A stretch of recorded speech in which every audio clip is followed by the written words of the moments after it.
अस्सलाम वालेकुम। अबरार रशीद आपकी खिदमत में हाजिर है, और अगर अभी तक आपने मेरे चैनल को सब्सक्राइब नहीं किया तो आपसे दरख्वास्त है कि इसे सब्सक्राइब कर लें।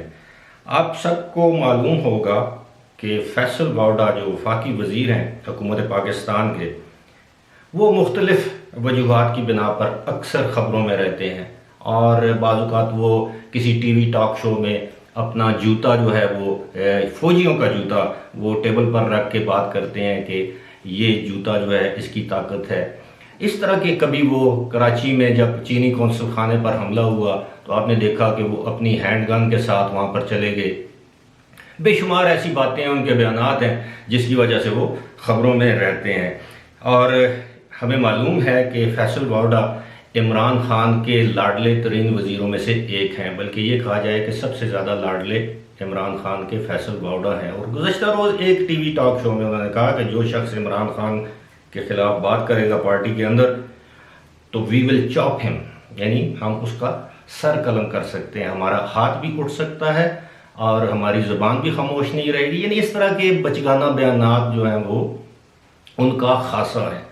लेकिन फैसल बाउडा अब शदीद मुश्किलात का शिकार है। फैसल बाउडा एक तो यह है कि उन्होंने दोहरी शहरियत छुपाई, और 6 महीने से ये केस ना सिर्फ इलेक्शन कमीशन बल्कि इस्लामाबाद हाई कोर्ट में ज़ेर इल्तवा था। इस केस की मैं तफसीलात आपसे शेयर करूंगा, लेकिन आज जो असल खबर है वो ये है कि इस्लामाबाद हाई कोर्ट ने इस केस को जल्दी निपटाने की एक दरख्वास्त मंजूर कर ली, क्योंकि ये केस इस्लामाबाद हाई कोर्ट में पेंडिंग था गुज़श्ता 6 माह से। लेकिन अब इस केस को जल्दी निपटाने का फैसला किया गया है, और ये फैसल बाउडा के लिए न सिर्फ ख़तरे की घंटी है बल्कि उनके सर पर एक लटकती तलवार भी है। अब मैं आता हूँ उस केस की तरफ कि क्यों फैसल बाउडा के ख़िलाफ़ हाई कोर्ट में केस किया गया। हुआ ये कि जब इंतखाबात हुए गुज़श्ता यानी 2018 में, तो उन इंतखाबात में ये ज़रूरी था कि जो शख्स भी कौमी असम्बली या सूबाई असम्बली या सेनेट का इलेक्शन लड़ेगा उसके पास दोहरी शहरियत नहीं होनी चाहिए, उसके पास सिर्फ़ और सिर्फ पाकिस्तान की शहरियत होनी चाहिए। और जिन लोगों के पास दोहरी शहरियत थी उनसे ये कहा गया था कि वो अपने नॉमिनेशन पेपर यानी नामजदगी के जो कागजात हैं उनको दाखिल कराने से पहले अपनी शहरियत दूसरे मुल्क की ख़त्म कर दें।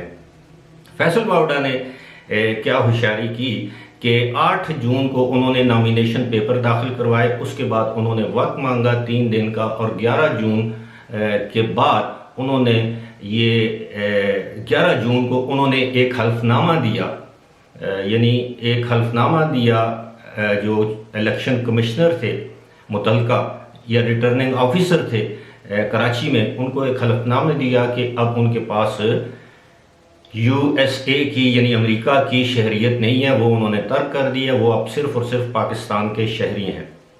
उसके बाद उन्होंने 22 जून को उन्होंने कराची में जो अमेरिकी कौंसल खाना है उसमें दरख्वास्त दी कि वो अपनी अमेरिका की शहरियत तर्क करना चाहते हैं। दिलचस्प बात यह है कि 18 जून को उनके कागजात नामजदगी मंजूर हो गए। फैसल बाउडा ने इस बात का इंतज़ार किया कि ऐसा ना हो कि कागजात नामजदगी भी मंजूर ना हो और वो अमरीकी शहरियत भी तर्क कर दें, तो इससे तो दोहरा नुकसान है।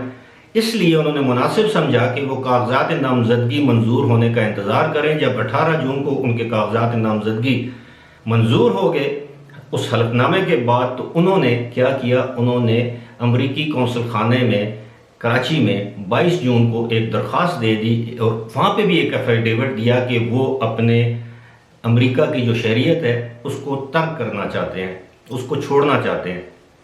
उसके बाद 25 जून को अमेरिकी कौंसल खाने ने उनको एक ख़त जारी किया जिस ख़त में उनको बताया गया कि अब उनकी अमेरिकी शहरियत तर्क हो चुकी है।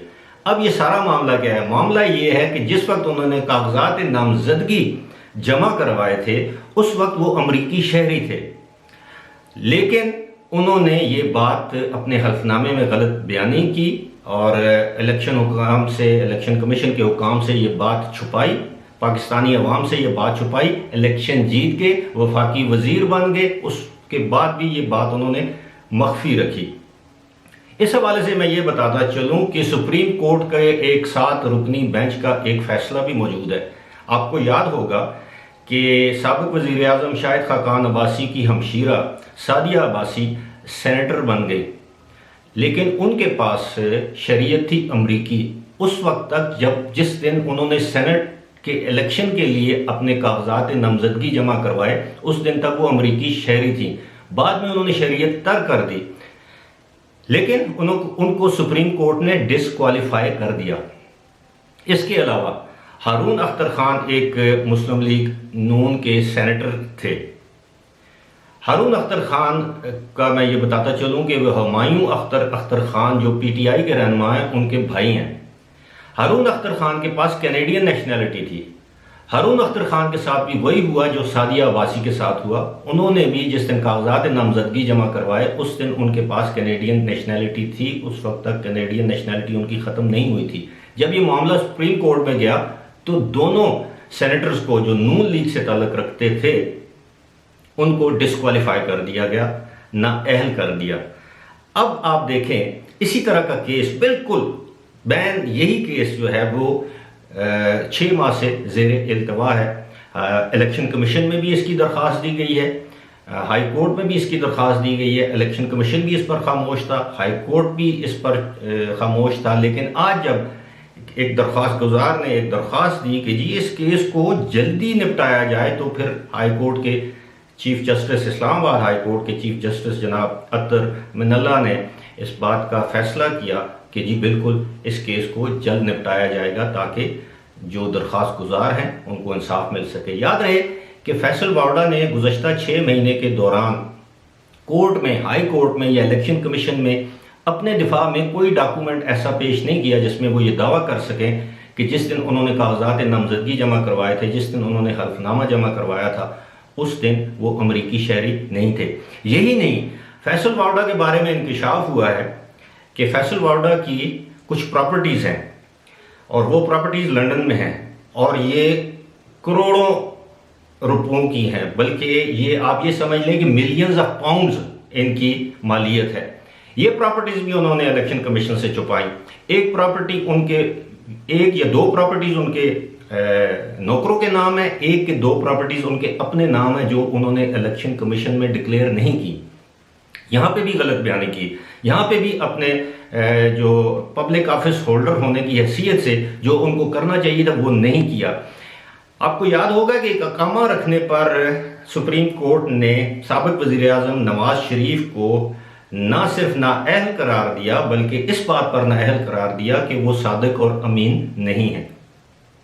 और फैसल वावड़ा, वो आप सबको मालूम है वो किसके लाडले थे, वो जो साकिब निसार थे, साबिक़ चीफ जस्टिस, जिनको अब मैं कहता हूँ साबिक़ निसार, उनके चहेते थे। उनके साथ उनकी तस्वीर आम है, उनके साथ वो लंदन में मुख्तलिफ जगहों पे तकरीबात में हिस्सा लेते रहे हैं। ये उनके चहेते थे, ये इमरान खान के लाडले हैं, और यही वजह है कि अब तक इनके खिलाफ कानून हरकत में नहीं आया। लेकिन इस्लामाबाद हाई कोर्ट ने जिस तरह ये केस टेकअप किया है, मैं तो समझता हूँ ये जिसे कहते हैं ना ओपन एंड शट केस, ये बिल्कुल वाज़ेह है।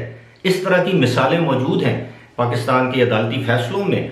हमें नज़र आता है कि अगर एक जमात के 2 सेनेटर्स के लिए वही कानून लागू होता है, अगर वही कानून उसी तरह फैसल वावड़ा पर लागू हुआ, तो ना सिर्फ वो अपनी वजारत से हाथ धो देंगे, बल्कि उन पर भी वही सेक्शंस जो हैं आइन की वो उनका इतलाक होगा, जो कि 62 2F है और 63 है। और ये कहते हैं कि ये वो शख्स जो इलेक्शन कमीशन में कागजात नामजदगी जमा करवाते वक्त गलत बयानी से काम ले, वो नाअहल हो जाएगा। उसका election from the day it was held will be declared null and void, यानी जैसे कि ये इलेक्शन हुआ ही नहीं। फिर उसके बाद क्या है कि ये जो अरसा गुजरा, तकरीबन 2 साल होने को हैं, 25 जुलाई को 2 साल हो जाएंगे। इस 2 साल में फैसल वावड़ा ने बतौर वज़ीर जो मराहत हासिल की, जो तनख्वाहें हासिल की, जो गार्ड्स, जो घर, जो गाड़ियाँ उन्होंने इस्तेमाल की, जो उन्होंने TADA लिया, जो उन्होंने ऑफिशियली जो काम सर अंजाम दिए, उनका क्या बनेगा? अब देखते हैं अदालत इस हवाले से क्या फैसला करती है। लेकिन एक बात तय है कि फैसल वावड़ा जो हैं वो गले गले तक इस वक्त जिसे कहते हैं ना दलदल, उसमें धंस चुके हैं। फिलहाल इसी के साथ मुझे दीजिए इजाज़त। खुदा हाफिज़।